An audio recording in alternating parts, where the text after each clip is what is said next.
Welcome to Chillin' 101. We hope this video helps. You start by confirming your account and hardware. Sign in so Zoom knows your profile. Next, open the app and choose the correct camera and microphone in settings.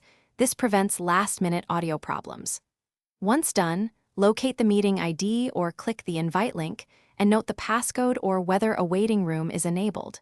This prepares you to join smoothly and saves time. Now move to connection steps and permissions. You click Join and enter the meeting ID or paste the link. Input the passcode when Zoom prompts you. Then select Audio. Join with computer audio for headset clarity or choose phone call if on limited data.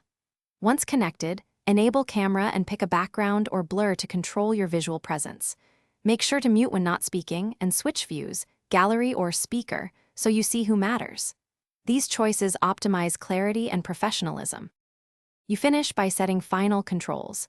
Ask the host to enable screen sharing if you must present, and use chat or reactions for quick input without interrupting. If recording, confirm consent with participants. This keeps meetings compliant. If problems occur, try simple fixes. Toggle mute, switch input device in audio settings, or leave and rejoin the meeting to force a fresh connection.